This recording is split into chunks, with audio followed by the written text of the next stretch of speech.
নির্বাচনের প্রচারের সপ্তম দিনে ব্যস্ত সময় কাটাচ্ছেন প্রার্থীরা। নিয়মিত সেশন জট নিরসন ও শিক্ষার্থীদের কল্যাণে নানা প্রতিশ্রুতি দিচ্ছেন তারা। প্রচারণার সবশেষ জানাতে এই মুহূর্তে জাহাঙ্গীরনগর বিশ্ববিদ্যালয়ে আছেন সহকর্মী সিফাত শাহরিয়ার। সরাসরি চলে যাচ্ছে তার কাছে। সিফাত, প্রচারণায় কি বলছেন প্রার্থীরা? ডোপ টেস্ট কি শুরু হচ্ছে কিনা জানাবেন।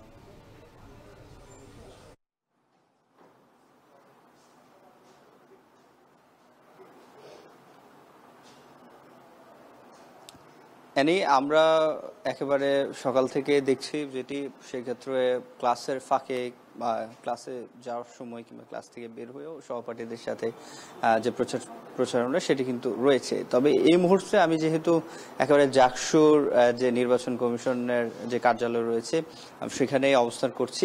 কিছুক্ষণ আগে আমি প্রধান নির্বাচন কমিশনার ডক্টর অধ্যাপক মোহাম্মদ মনিরুজ্জামানের সাথে কথা বলেছি। তিনি বেশ কিছু বিষয় খোলাসা এখন টিভির সাথে কথা বলেছেন।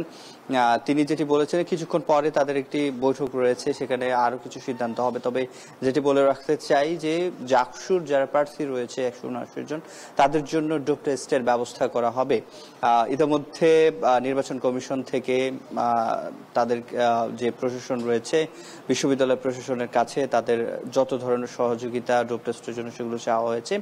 প্রশাসন যখনই জানাবে যে যেহেতু এখানে নিজস্ব একটি মেডিকেল সেন্টার রয়েছে সেখানেই যারা প্রার্থী রয়েছে তাদের ডোপ টেস্ট করা হবে।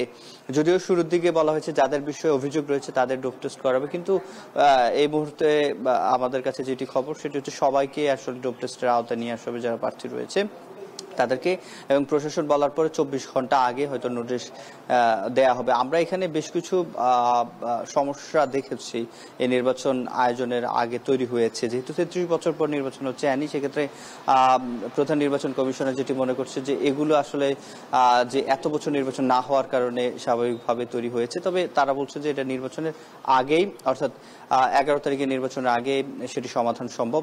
3টি হল নতুন, সেই হলের যারা শিক্ষার্থীরা থাকছেন তাদের অনেকেরই আসলে ভোটার তালিকায় নাম এসেছে অন্য হলে।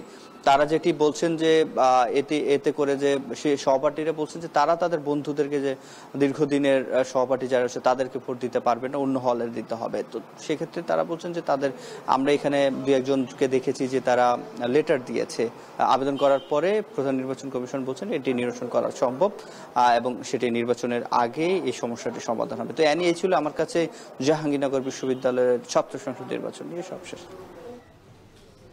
জাকসু নির্বাচনের সপ্তম দিনের প্রচারণা চলছে, সে খবরে জানাচ্ছিলেন সিফাত শাহরিয়ার।